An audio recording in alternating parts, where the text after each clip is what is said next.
Hi,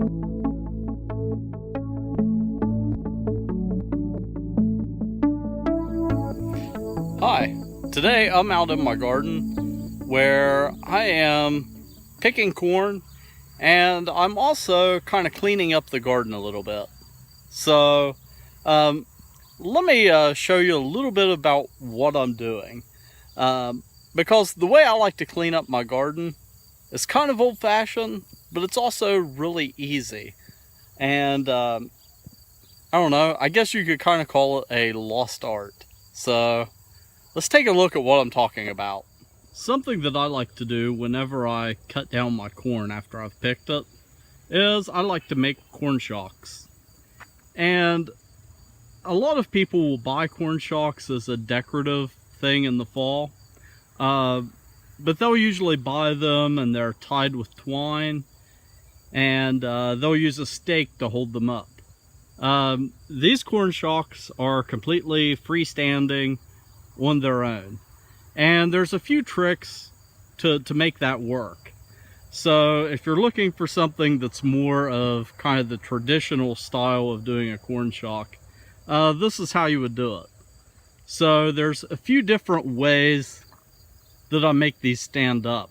The first thing is, whenever I start making one, I'll start with a few stalks of corn, and I'll kind of braid them together to form kind of a freestanding, sort of like a teepee structure. And then I just start adding more and more corn onto that. And something that I'll do is, once I get quite a few pieces on, I'll take a smaller stalk of corn and actually tie it around the top. So you can kind of work the corn in your hands to loosen it up, so it's a little bit more like a rope, and you can make a loop out of it then. Another thing that I'll do is, in my garden, I tend to have pigweed or amaranthus that sprouts throughout the year. So you can see some of it right here. And you know, it's one of those things that I tend to fight in the garden. I keep most of it cut back, but in around the corn stalks, I'll usually get some that gets pretty tall. But it actually comes in quite handy when it comes time to form a corn shock, because amaranthus is really flexible. So what I do is I'll lay them aside as I'm cleaning out my corn patch, and then I'll actually weave them in and around to hold the corn shock together. So you can see where I've woven amaranthus in here, and also other smaller corn stalks like this one. This row, that corn shock represents the first row that I did. This one is the second row, and you can see there's quite a bit more amaranthus in it. And that's mainly just because I couldn't get into there later on in the season.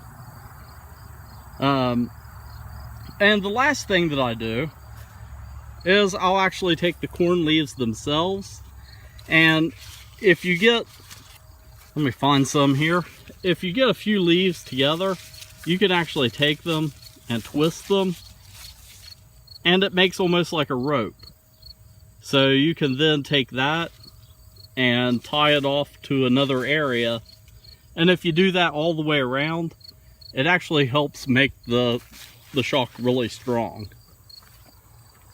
So these, you know, they'll be nice and decorative here in the fall, and then once I'm done with them this fall, I'll probably just burn them right here in the garden, and that way, you know, I can add some potash back into the soil.